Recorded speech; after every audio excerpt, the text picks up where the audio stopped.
That afternoon, he had shown up at their house and shattered a delightful day. They offered him a cup of chocolate with vanilla and invited him to sit with them by one of the fountains. Cortés, as always, had problems he wished to discuss. He was about to face a trial in which he was charged with infidelity to the crown, tyrannous intentions, disobedience of royal orders, arbitrary crimes, and cruelty during the war.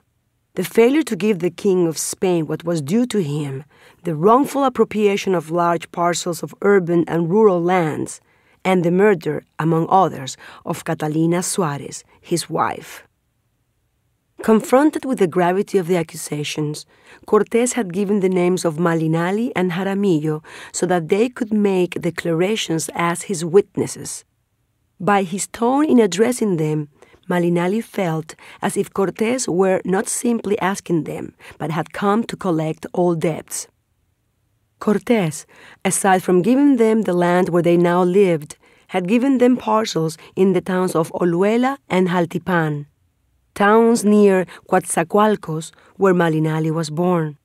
They had much to be grateful to him for, primarily that he had married them. But Malinche did not like the way in which he was demanding loyalty. "And what do you want from me? To lie?" "No, I expect you to be loyal."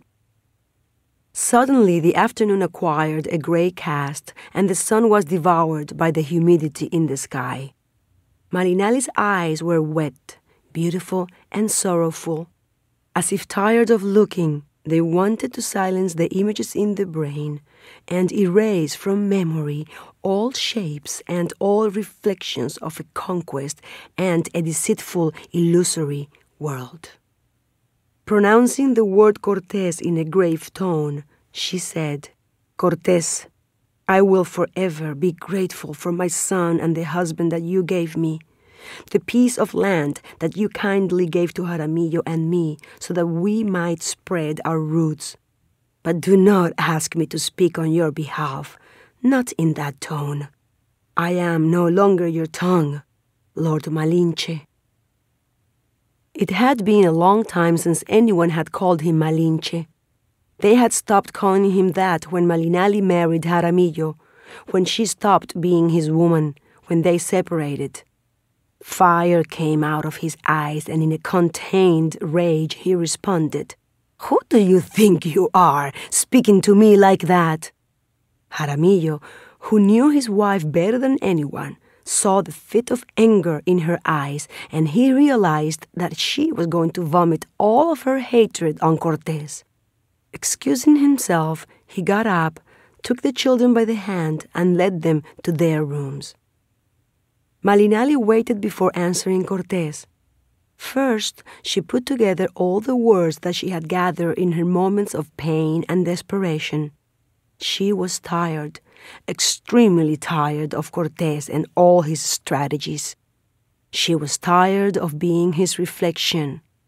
It was true, she could be his best witness, but what could she declare that wouldn't harm him?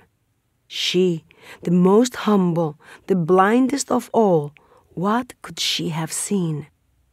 She took a deep breath and spoke slowly. "The worst of all the sicknesses born of your ambition hasn't been smallpox or syphilis. The worst of all sicknesses are your cursed mirrors. They're light wounds like your sharp blade wounds, like your cruel words wound, like the balls of fire that spit from your cannons over my people wound. You brought your clear, silver, luminous mirrors. To see myself in them pains me, for the face that the mirror returns to me is not my own. It is an anguished and guilty face, a face covered by your kisses and marked by your bitter caresses. Your mirrors reflect back to me the fright of open grimaces in the face of men who have lost their language, their gods. Your mirrors reflect the stone without the volcano, the future without the tree. Your mirrors are like dry wells, empty without spirit and eternity. In the images of your mirrors, there are wells and crimes devoured by time. Your mirrors distort and drive mad whoever looks at themselves in them. They infect them with fear. They deform their hearts, destroy them, bleed them, and curse them. They deceive with their elusive, breakable false spirit. Looking at yourself for long in your mirrors has made you ill, has shown you a mistaken glory and power. But worst of all is the fact that the face that you look at in the mirror, thinking that it is your face, does not exist. Your mirrors have made it vanish, and in its place you see a hallucinatory hell. Hell. That word I learned from you.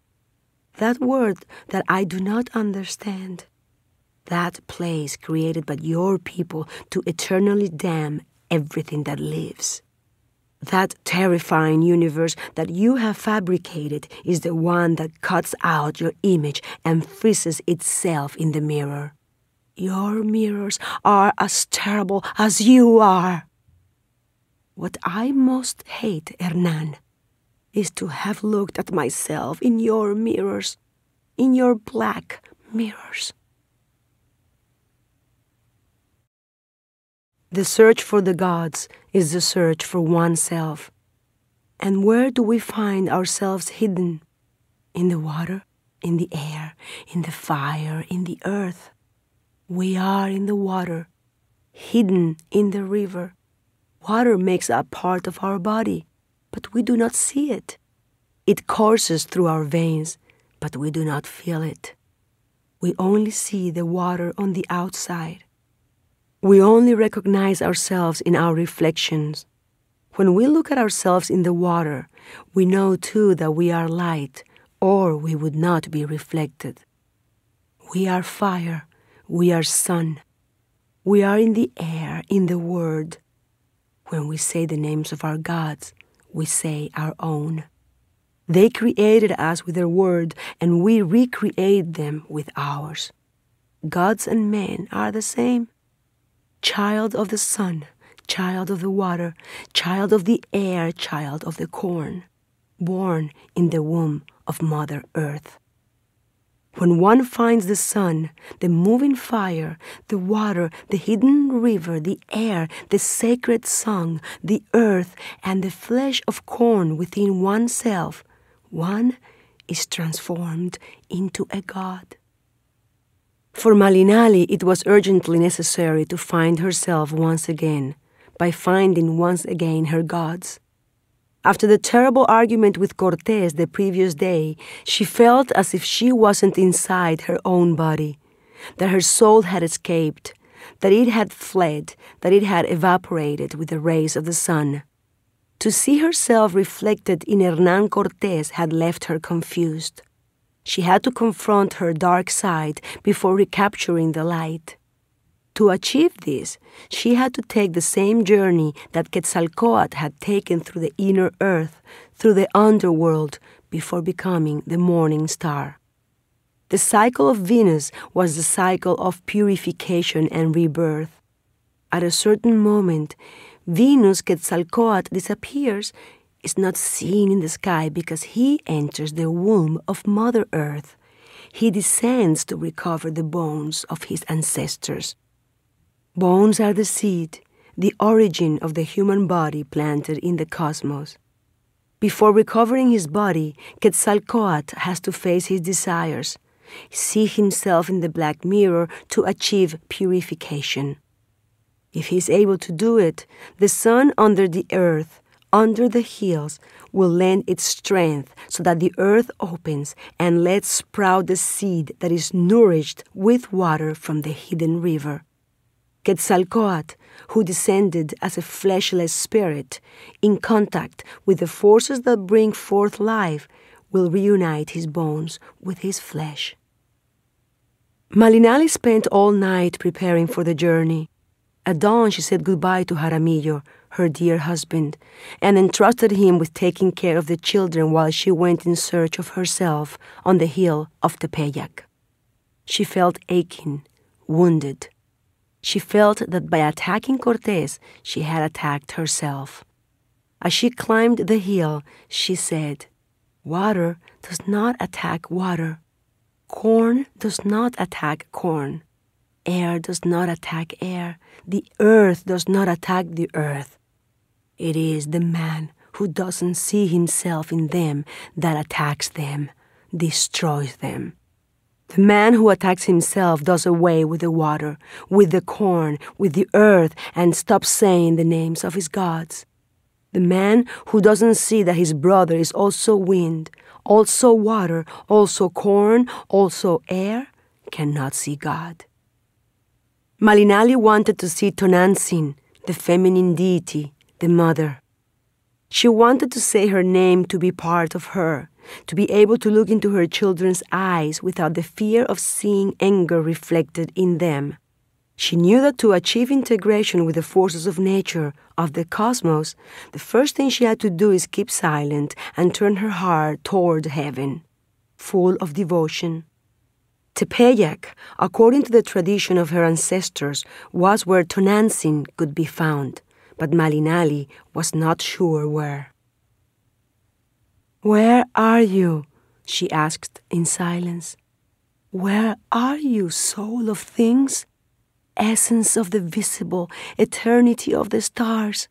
Where can I search in order to find you, if you are forbidden, if they have made you disappear, if they have ripped you from our faith, if they have tried to erase you from our memory?"